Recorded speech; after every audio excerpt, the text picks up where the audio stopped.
Inilah tragedi Rumah Gudong, sebuah tragedi kejam yang pernah membuat Indonesia jadi negara mencekam. Para saksi yang mengalami tragedi ini menceritakan kejadian-kejadian di luar nalar manusia.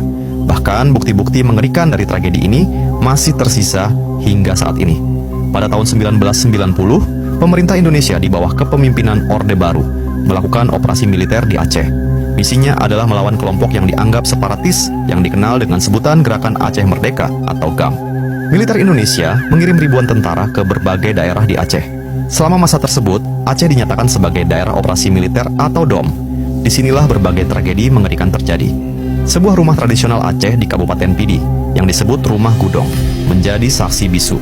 Rumah Gudong dulunya tempat yang digunakan Raja Aceh untuk menyusun strategi perang melawan Belanda. Setelah DOM diterapkan di Aceh, militer Indonesia menjadikan rumah ini sebagai salah satu pos tentara. Namun tak hanya itu, rumah ini juga dijadikan tempat untuk menahan, menginterogasi, bahkan menyiksa orang-orang yang dianggap berhubungan dengan GAM. Mereka ditahan di bagian bawah Rumah Gudong. Selama masa penahanan itu, mereka dipaksa buka mulut dan memberi informasi soal GAM. Salah satu saksi yang menjadi korban Rumah Gudong bercerita, awalnya dia ditangkap tentara Indonesia ketika sedang bekerja di sawah. Dia kemudian dibawa ke Rumah Gudong. Sesampainya di sana, para tentara Indonesia langsung melakukan interogasi. Jika tidak bisa menjawab atau dianggap menyembunyikan sesuatu, maka dia akan disiksa dengan cara-cara yang kejam. Awalnya, dia dipukul menggunakan kayu. Jika masih dianggap menyembunyikan sesuatu, dia dicambuk menggunakan kawat. Bahkan, dia pernah mengalami siksaan paling parah, yaitu dipanggang dan disetrika. Setelah mengalami penyiksaan-penyiksaan tersebut, dia dirantai di bawah Rumah Gudong. Dan hal yang sama terulang lagi keesokan harinya. Tak hanya penyiksaan, penghilangan nyawa, bahkan kerap terjadi di Rumah Gudong.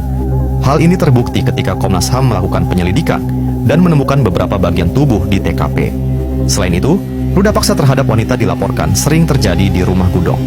Tragedi Rumah Gudong berlangsung selama 9 tahun hingga akhirnya DOM di Aceh diberhentikan dan semua tentara Indonesia ditarik. Ratusan orang terdata sebagai korban Rumah Gudong. Namun diprediksi, jumlah korban sebenarnya bisa mencapai ribuan orang. Mereka mengalami penyiksaan, penghilangan nyawa, dan ruda paksa.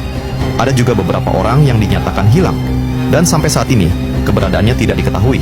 Meski sudah dinyatakan sebagai kasus pelanggaran HAM berat, namun para pelaku dalam tragedi ini tak pernah diadili.